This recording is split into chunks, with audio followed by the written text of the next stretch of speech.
When President Biden declared Avicume Nevada's fourth national monument in March, Governor Lombardo categorized it as a historic mistake and said it would slow the development of affordable housing and disrupt mining plans. Was he right? Today on CityCast Las Vegas, you'll hear a conversation we had back in August with Berta Gutierrez of the Conservation Lands Foundation. She shares the story of how our new monument came to be, why it should be protected, and how you can enjoy it with your loved ones. It's Tuesday, May 2nd. I'm Vogue Robinson, and here's what Las Vegas is talking about.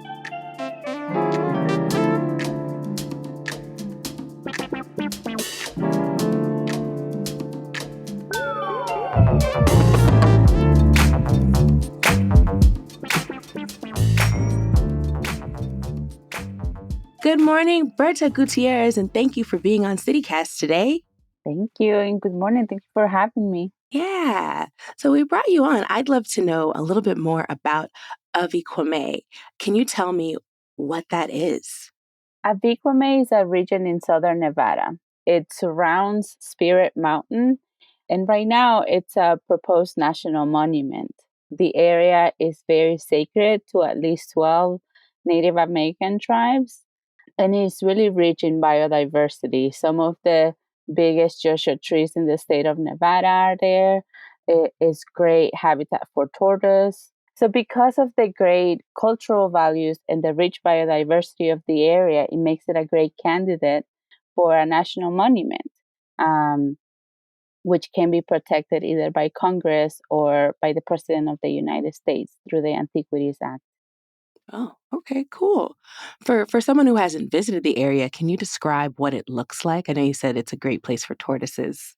So the whole area of the proposed monument, you can travel a little bit of east of Searchlight and be among really, really tall ancient Joshua trees.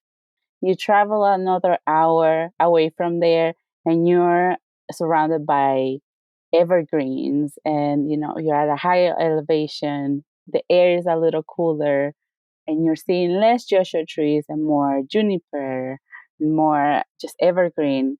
If you travel a little south of there, you are in the middle of creosote bushes, and you may find a tortoise, or you may find jackrabbits. You may see a Gila monster, even though you don't want to see a Gila monster, but you may.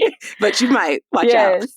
So the landscape is so diverse. You can go closer to Spirit Mountain and you're still going to be surrounded by evergreen, but you're going to be surrounded by these amazing granite mountains that are going to glow pink if you stay there for the sunset. Man, and the sunsets are my jam out here. I know, me too. One of my favorite parts is when there's a gorgeous sunset and I go an hour later on social media and we're all outside with our cameras. Look at it. Yes. It sounds so serene. And you said that it is also sacred to 12 tribes. Yes. Why is this area sacred to them?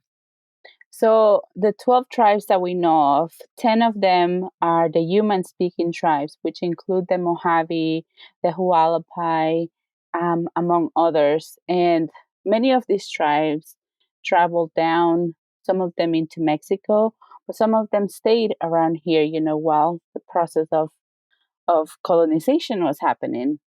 The tribe that is closest to the area is the Mojave tribe. And through them, we've learned that the whole area surrounded by Spirit Mountain is their place of their creation story. So it plays a vital part in their life story. And that is true for all 10 human-speaking tribes. Then we have the Chemehuevi Paiute and the Southern Paiute in general. Some of the area, which is now known as the New York Mountains, are part of their creation story, their life cycle. And then we have the Hopi, who also see the area as sacred. But then we know that there are so many roads and so many travel routes that cross the Southwest, and specifically surrounding the Abikwame area, that we know that there were probably many other tribes that traveled through the area or lived there. We just know of 12 right now. Right. It's like 12 and counting. Yes. There's more. How does your work at the Conservation Lands Foundation relate to the Abikwame? So with Conservation Lands Foundation, we support through community groups different campaigns or different stewardship projects. And in this case, we're part of the coalition that is working to get this land protected. So there's a big group actually there's conservation organizations, sports groups, there's outdoor recreational businesses, there are just individuals that have joined because we all see the value in this area, and everybody has a different interest.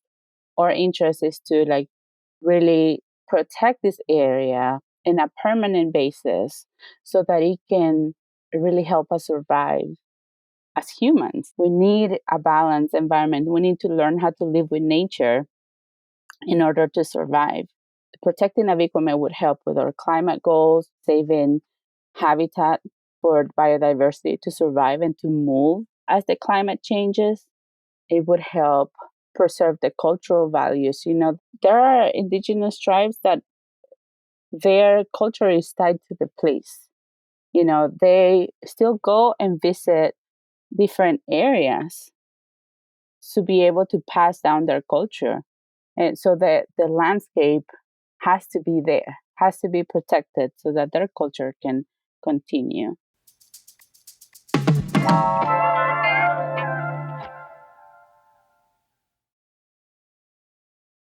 So it sounds like, okay, we've got different communities, but is there like a major goal of the coalition? The main goal is to protect the area as national monument. So, and as I mentioned before, it could either be through Congress or through the president. And that's what we're hoping for. Whatever happens first, right? Whatever can happen the easiest.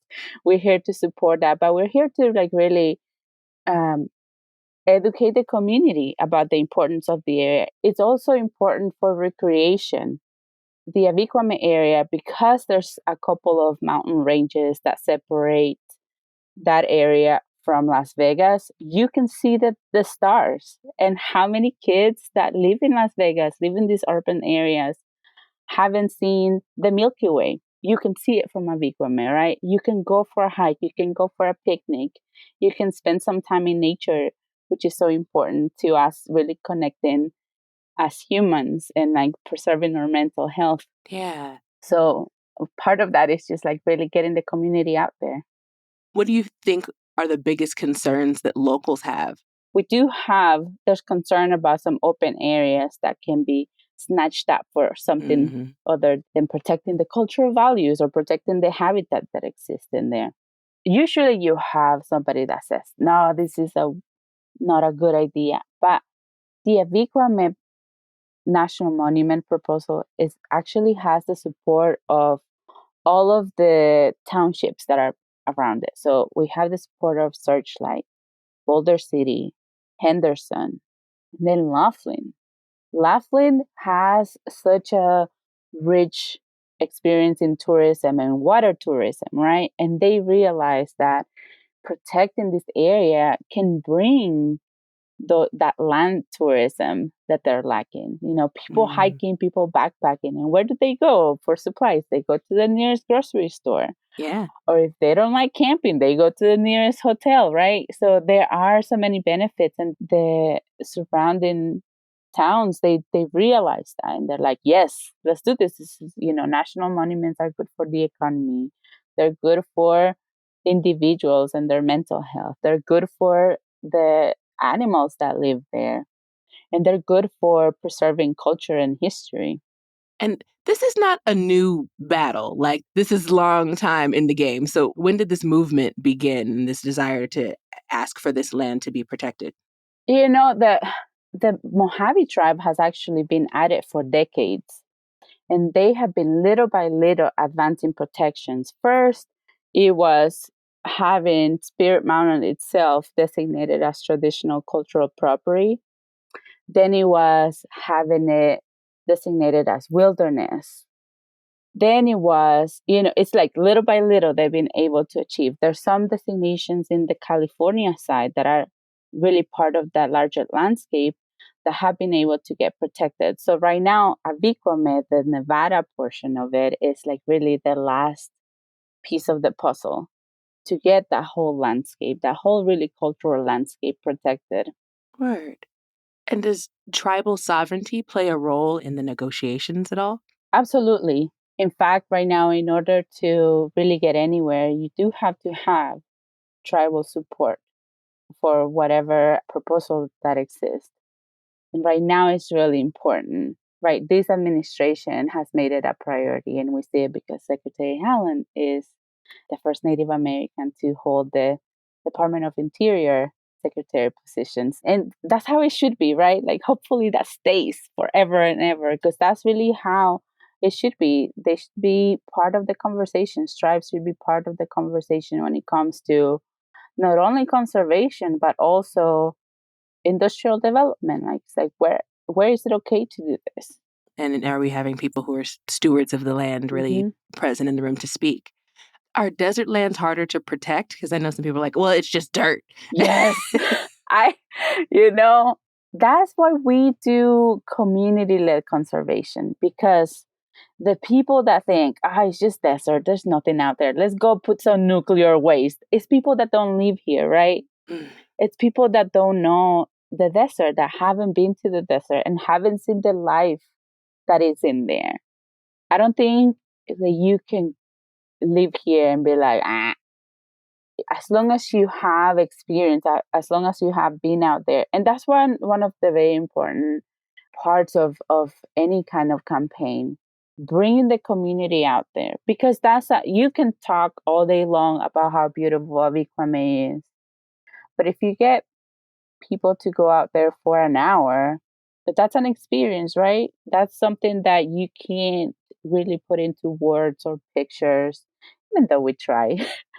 We try to bring in the landscape to the community, but if we can at all get people out there, get kids out there, then that's where you really create real advocates.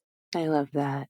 Berta Gutierrez, thank you so much for being on CityCast today. Thank you for having me, and thank you so much for being interested in this national monument.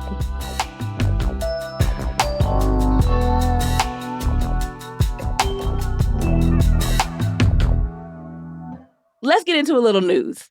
There's an elementary school out here with 150 goats, birds, reptiles, pigs, and more.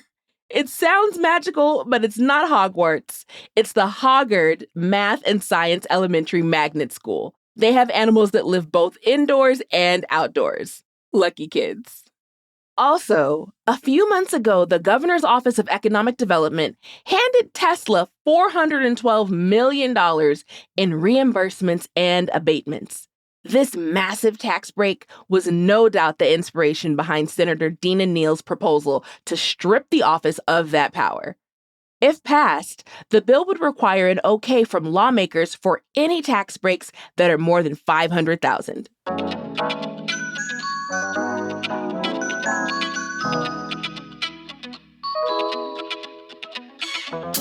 That's all for today here on CityCast Las Vegas. If you head out to Avicuame, send us a picture. You can also support us by sharing this episode with a friend, rating the show, leaving a review, and subscribing to our morning newsletter, Hey Las Vegas. We'll be back tomorrow morning with more news from around the city. Take care.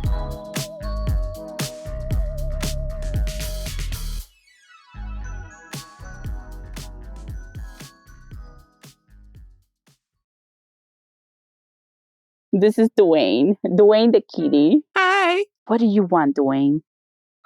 Oh, he responded. I'm done. Yeah. Man.